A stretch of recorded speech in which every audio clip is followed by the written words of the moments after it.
Can't even lie, Bush and Boog Knight cooked up something different with this one.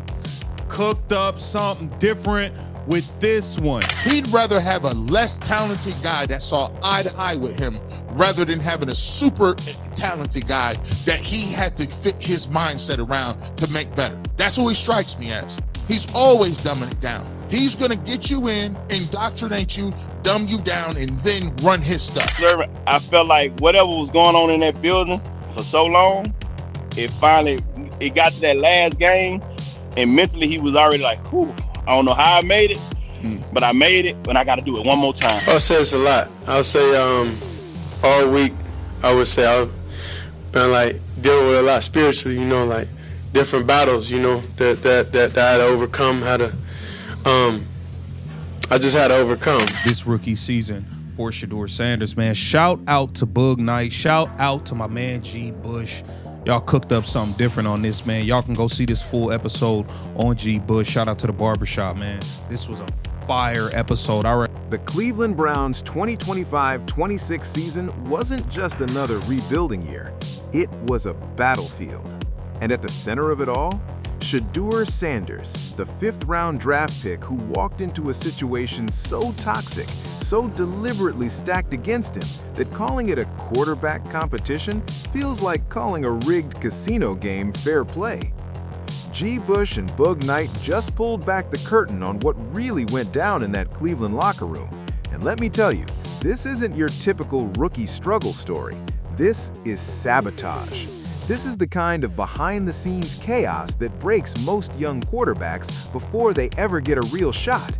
But Shedeur Sanders, he didn't just survive it, he conquered it. Learn from everybody else. Sit back, watch. When it's your time to shine, take advantage of it. Let's break down exactly what happened, why it matters, and what it means for the future of the Cleveland Browns. From day one, the narrative was clear. May the best man win. Cleveland told the world they were running an open quarterback competition. Shedeur Sanders, Dillon Gabriel, Deshaun Watson, all vying for the starting job. Fair and square, right? Wrong. The competition was rigged from the jump, and everyone close to the situation knew it. While Dillon Gabriel was getting first-team reps since he stepped off the bus from Oregon, Shedeur was relegated to throwing to support staff, not starting receivers, not even second stringers. Support staff, training staff, the people who tape ankles and fill water bottles. They tried to lead people on to believe that it was going to be a legitimate competition, may the best man win, and we saw Shedeur Sanders did not get a real opportunity to do. So how was that in his relationship and trying to navigate that? And how do you think he came out and did after he was able to start getting reps and start playing? This wasn't about finding the best quarterback. This was about protecting a narrative. The Browns had invested heavily in Dillon Gabriel as their future. They weren't about to let some fifth-rounder, Coach Prime's son no less, disrupt that plan. But here's the thing about real talent. It doesn't stay hidden for long. What Shedeur Sanders endured in Cleveland wasn't just physical, it was psychological warfare. And the most revealing moment came right before the final game of the season against the Cincinnati Bengals. Picture this, it's 4 in the morning. Shedeur calls Boog Knight, searching for something, anything to get him through one more game. He's mentally depleted, emotionally drained. He knows something is off, but he can't quite put his finger on it. I felt like whatever was going on in that building for so long, it got to that last game, and mentally he was already like, whew, I don't know how I made it, but I made it, and I got to do it one more time. I just got to get through one more, and I'm trying to figure out what is it that I need to get me through this one more, and I'm searching for it right now. Think about that for a second. A rookie quarterback fighting through a season where he wasn't given proper reps, wasn't throwing to his actual teammates, and was dealing with coaches who allegedly gave him the wrong plays in his playbook, and he still showed up. He still found a way to win games against Pittsburgh and Cincinnati. He still threw for 360 yards against Tennessee with 0 first-team reps. That's not just talent, that's mental fortitude at an elite level. Now here's where it gets truly disturbing. According to Boog Knight, the sabotage wasn't passive, it was active. Offensive linemen weren't blocking for him properly. Coaches were giving him the wrong plays in his quarterback pad. Receivers he practiced with one day would be nowhere to be found the next. I'm on it. But he didn't endure a lot.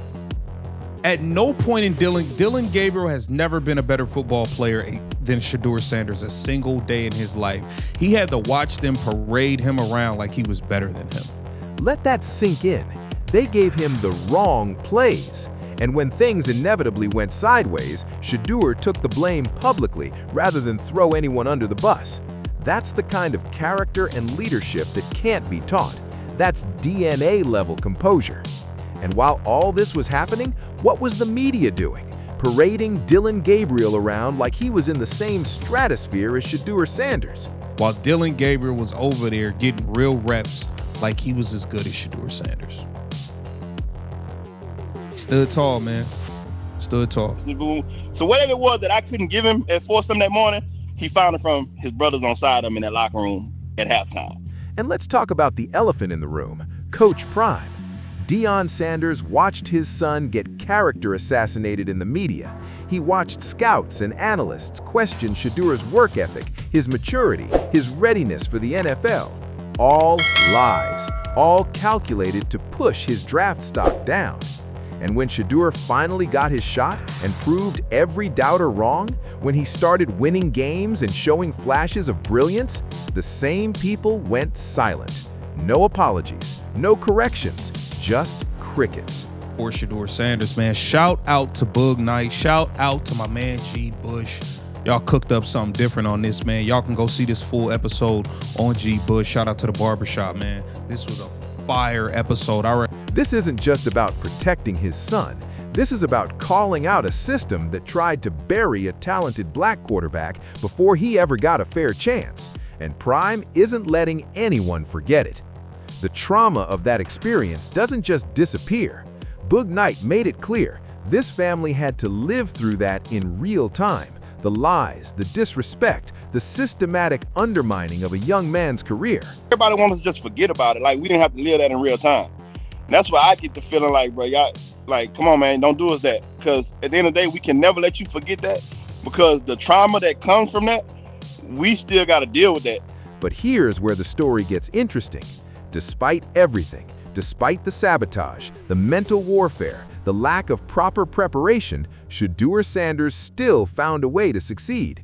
He won 3 games. He threw for 360 yards with no first-team reps.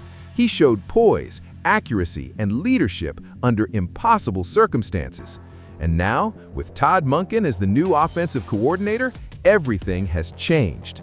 Monken looked Shedeur in the eye and said something that might have been the most honest thing a Browns coach has said all year. How we doing, man? Good. Yeah, we tried to draft your ass last year. It's all worked out. Yeah, You remember that, right? Yeah, that's what I was about to tell you. Someday we'll get. That's not just respect, that's validation.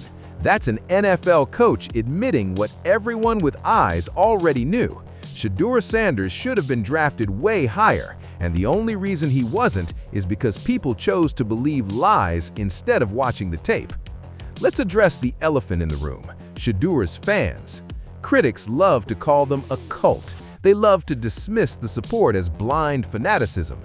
But here's what they don't understand. These fans watched Shedeur overcome adversity at every level. Jackson State, Colorado, now Cleveland. They've seen him turn nothing into something over and over again. He don't want his people who show love and genuine love to him to be looked at as, are they just some followers, people who just doing some stuff because they just want to be a part of something or want to be a follower. He not with that. He understands that the love and respect that he's earned from those from his fan base has been earned over years, because the people that are in that boat with him, they've walked some long miles with. They've been with him along this journey. This isn't blind loyalty. This is earned respect.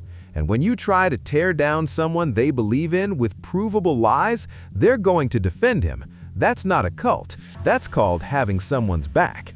Look, not everyone needs to be a Shedeur Sanders fan. You can prefer other quarterbacks. You can have your opinions on his game.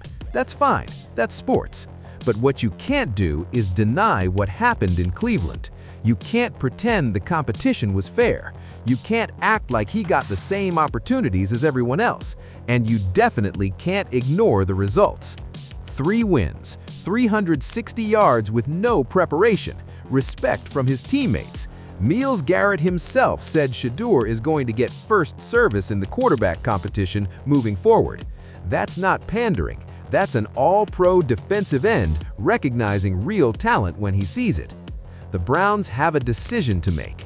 They can continue pretending Deshaun Watson's massive contract is going to magically work out. They can keep searching for the next shiny toy in free agency, or they can embrace what they already have, a quarterback who has proven he can handle adversity, lead a locker room, and win games under impossible circumstances. Shedeur Sanders didn't just survive his rookie season in Cleveland, he conquered it. He did it without proper preparation, without fair opportunities, and without the support system most rookies get, and he still won. The question now is, will the Browns be smart enough to build around him? Or will they make the same mistake they always make, looking for answers everywhere except right in front of them? One thing is certain, Shedeur Sanders isn't going anywhere. He's built for this. He's been preparing for moments like this his entire life. And after everything he survived in year 1, the rest of his career is going to look easy by comparison. The sabotage didn't break him, it forged him. And the NFL had better be ready for what comes next, because Shedeur Sanders isn't just surviving anymore, he's thriving. And Cleveland, whether they realize it yet or not, just found their franchise quarterback. The only question left is, will they be smart enough to hold on to him?